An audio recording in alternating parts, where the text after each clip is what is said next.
Welcome back to the Jeremiah Show. My very special guest today is Steve Guttenberg. His new book is Time to Think, Caregiving for My Hero. He's here with me today. We're talking about his father and celebrating his memory. Um, his father really meant a lot to him, obviously, and we're talking. The book is filled with really great stories, not only of Steve's life, but Steve's father, his mother, and caregiving is the subject. So welcome back, Steve. Your father, Stanley Jerome Gutenberg. I just wanted to dedicate this episode, if you don't mind, to your father. Thank you. Your parents supported your career choice in Hollywood, although it's well documented, it's a tough one. Would you have ever given up without their encouragement if you hadn't got that encouragement from them to keep trying to get back up, to follow through? Do you think you might have at one? It's a hard career, isn't it? Oh, it's a tough career. I think show business and fashion industry, music industry, the book writing industry is a tough business. Mm-hmm. But I had people behind me, when you have love, and I talk about that in Time to Thank. When you have love, it's the most powerful force on the earth. It'll get you through everything. It'll get you through the hardest times. It'll get you through the best times. And I had a great deal of love from my parents, my sisters, my family. They believed in me, and I talk about that in the book. That there's just nothing like the power of love, to quote a song from Back to the Future. Yeah. So, how did you discover your father was ill? We just actually went to the doctor. My dad had a very high creatinine number, which is the number that defines your kidneys, and his number was very high. So they did more tests on him, and they found out that it was so high that within a year he would need dialysis, and that was very tough for us to take. And in my book, Time to Thank, I talk about what it's like when someone you love is not well. Um, then, if they're not well, then the whole family is not well, and everybody's got to take care of them. It's a, it's it's something that you come to understand that if one person is sick, everybody's sick, and Mm-hmm. that's tough.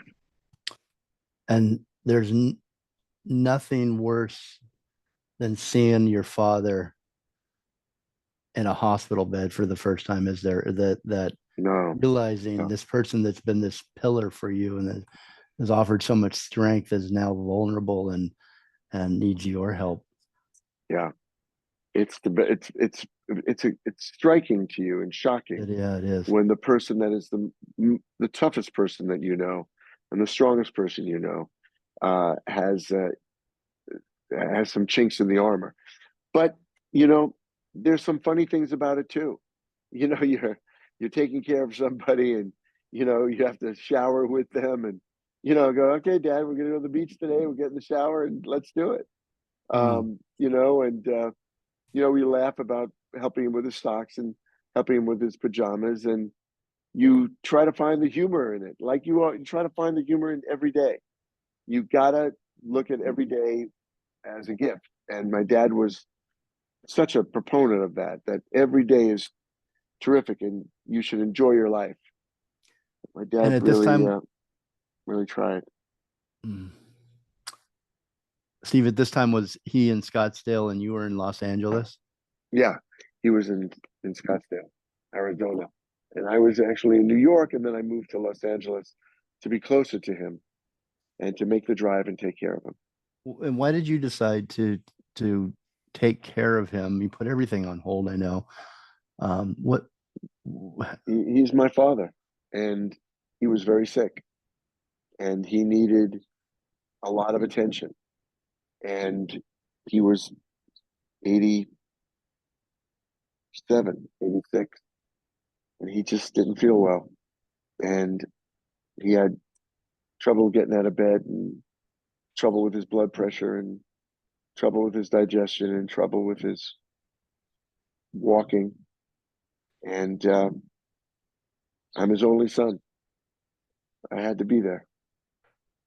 And that couldn't have been an easy decision, and you probably didn't even fully realize, well, the amount of what was required to become a caretaker. Did it, I know that you even learned how to for dialysis, how to caregive, how to take care of him there with. Yeah, yeah. You do what you have to do. And my sister is very smart, Susan, and she found a place where we could train as dialysis technicians, this Thank medical you. I was college, looking. and we were able to, and I talk about that in Time to Thank, where my sister found this place, this wonderful medical college for us to learn to become dialysis technicians, and we did because my dad was a decorated veteran. We were able to get all this medical equipment, put it in the den, and take care of dad. It was extraordinary.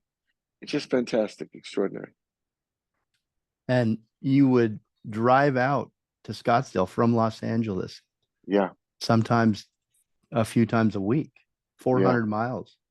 hmm And for you, that yeah. weekly drive had become everything for you. Why? Yeah. Can you explain that? Well, it's just to take care of my dad. It just, I was married at the time, but it's in sickness and in health, and it's in good times and bad times. And this was bad times, and I had to take care of him. So, sometimes my wife would come with me, sometimes she wouldn't, but we would make it work. And there was just no question. I had to take care of my dad. Was the time alone in the car, that time back and forth, was that time that you were able to reflect, and was it helpful for you overall as as a caretaker for your father, that you had that long drive and that time to think about everything that was important to you, and No, about it, him? it was tough. It was tough knowing there were three things in my book, Time to Thank, that I like to think about. One is when my dad was very young, and I thought about that in the car and how vital he was. And when he helped me put on my pajamas and taught me to shave and taught me to drive, and he was somebody who listened to me and talked to me and molded me. And then the drive is about the drive itself, stopping in all these deserted towns, completely deserted towns, where it was once thriving with thousands of people. And now they're empty, and shops with broken windows, and their drapes blowing through the windows, ghostly. And then thinking about my dad now, how he got ill, and I had to help him shave and go in the shower and drive, and how his body was falling apart like these deserted towns. So it was it's a book that I think you can learn from, and you can glean a certain amount of of understanding of the circle of life, because that this is the circle of life. Uh, and But it's very funny. Got a story about my dad. I was supposed to do a stunt where I jump off a 30-foot building, and it was actually 50 feet, and into an airbag. But my dad was there that night, and Blake Edwards, the director who directed the Pink Panthers, said, "Stanley, do you want to do it?" My dad said, "Yeah." So my dad went to the top of this 50-foot building. They harnessed him up, and he jumped into an airbag. And all he really wanted to do was to meet Julie Andrews, because that was Blake Edwards' wife. He got up off the airbag, and there was Julie Andrews stepping out of a Rolls Royce. And she said, "Hi, Perfect Mr. timing. Gutenberg." Yeah, it was perfect. And he said, "Oh my God, Mary Poppins." And That's he got great. to meet her. But I talk about that in my book too.